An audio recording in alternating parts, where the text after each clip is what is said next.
George W. Bush's words, reckless lawmakers who continue this, but it has also been watched closely around the world.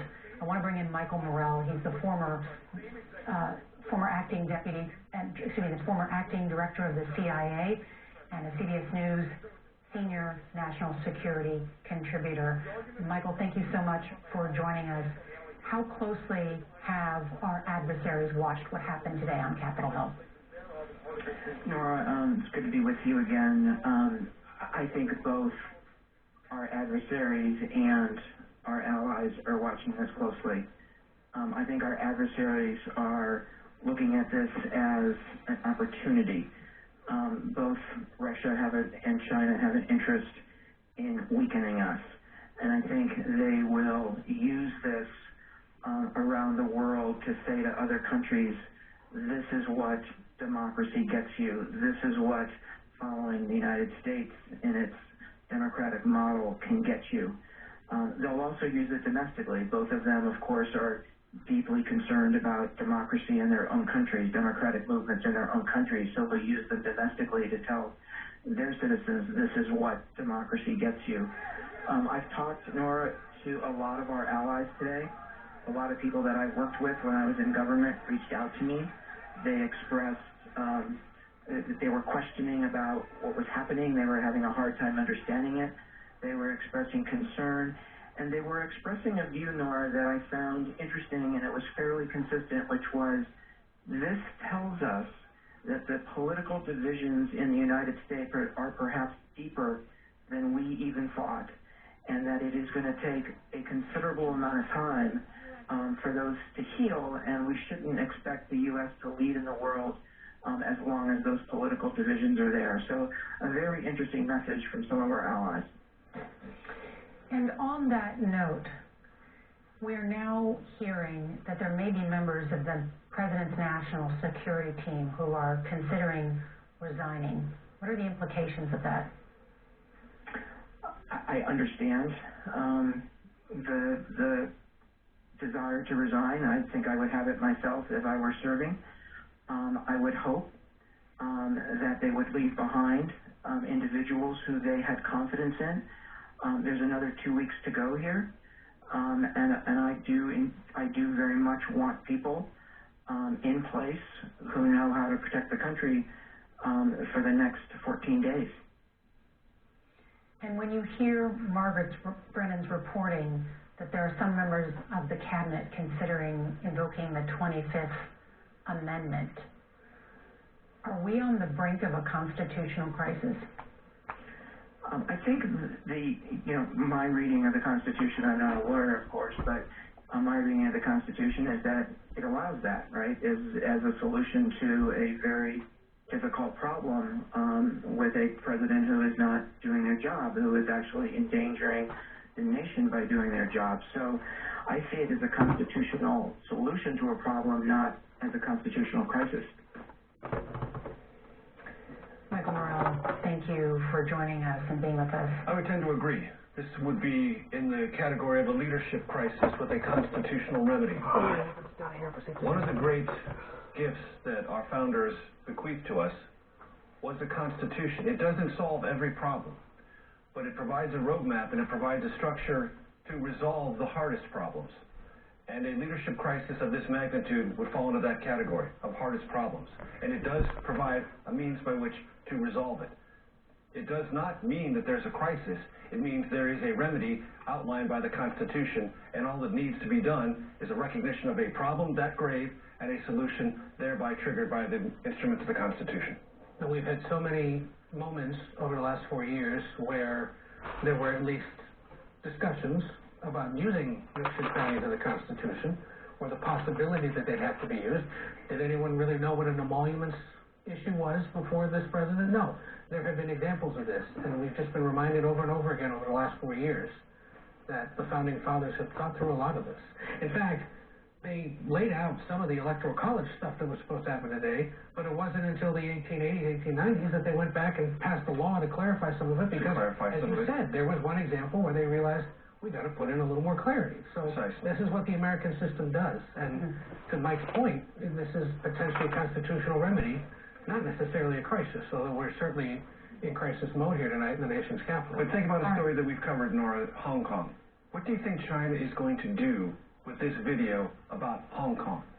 They're just going to say, look, no, you get none of that. We will suppress you because you want to do something that America can't even handle. And that's just a small example of a very important place that I think will be materially and negatively affected by what China will do and conclude and propagate and propagandize off of this. We'll be right back with more of our coverage of the assault on the Capitol.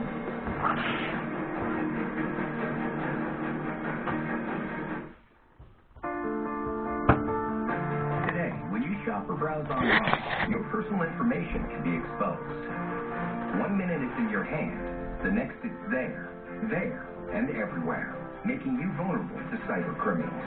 That's why Norton 360 with LifeLock helps protect the info on your devices, your online privacy, and your identity, all in one. Your info may be out there, but safety starts here at Norton.com.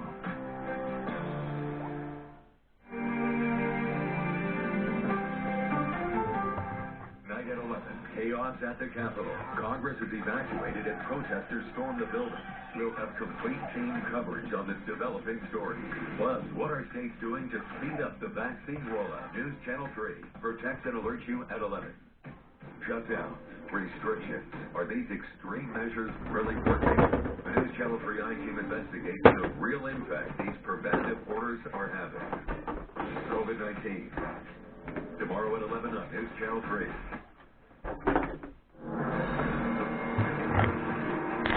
The other big headline of the day is that even as the U.S. Capitol was being stormed, there has been a shift in power, unrelated to this moment, but related to the two elections that were held in the state of Georgia yesterday. Once a ruby red Republican state, that southern state now shifting because of the demographics in that state, including a third of the voters African American, younger voters, and suburban voters leaving the Republican Party.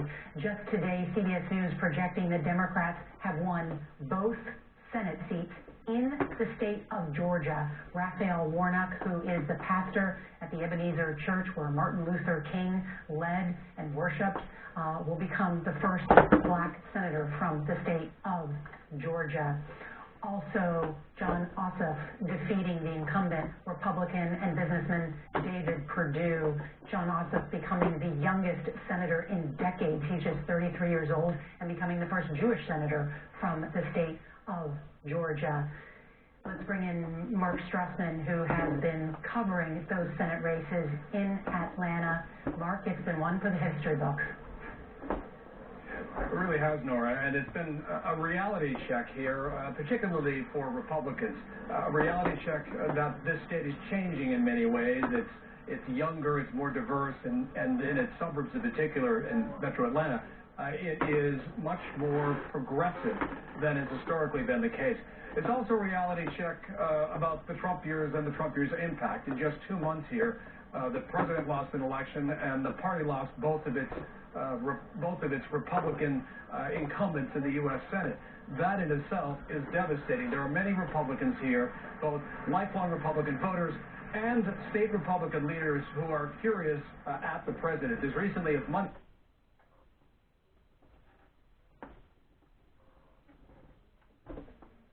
All I can say is count me out.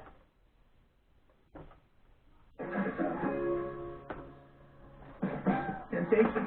All it takes is a shake. Are we getting our cameras on for this? I-4, he's not president. I can accept Wisconsin for elected U.S. senator since Joe Biden.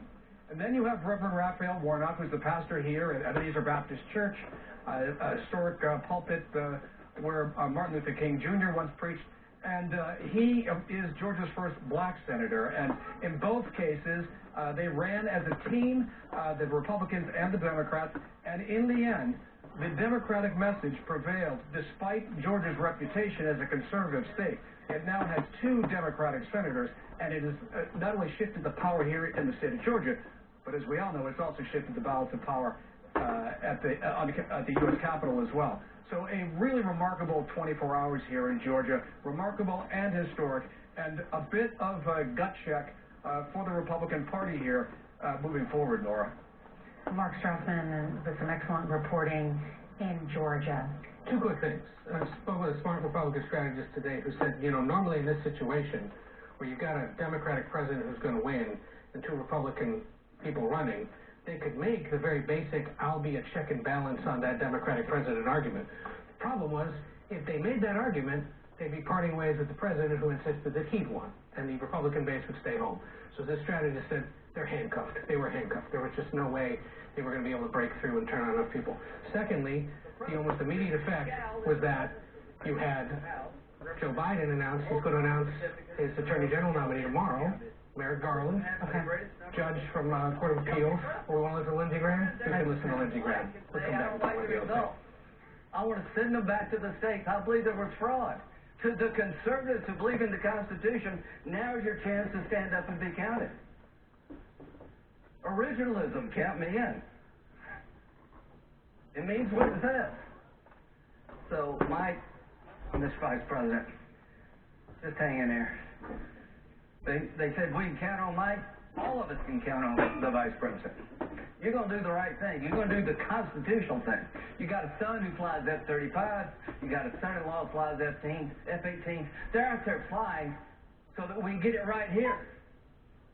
There are people dying, to my good friend from Illinois, to make sure we have a chance to argue among ourselves. And when it's over, it is over. It is over. The final thing, Joe Biden. I've traveled the world with Joe. I hoped he lost. I prayed he would lose. He won. He's a legitimate president of the United States. I cannot convince people, certain groups, by my words, but I will tell you by my actions. That maybe I, among any, above all.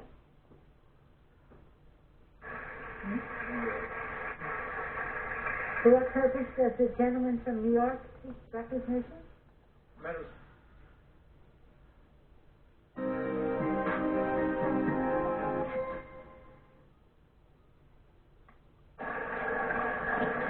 And their Senator Lindsey Graham, Majority Leader, who has been a Trump whisperer and plays golf with him and has been viewed as the only person who can perhaps speak with the president. I believe this is the first time that he has acknowledged in such a forceful way that Joe Biden and Kamala Harris will be the next leaders. And that's It's over. Yeah. Let those words ring. Clear, concise,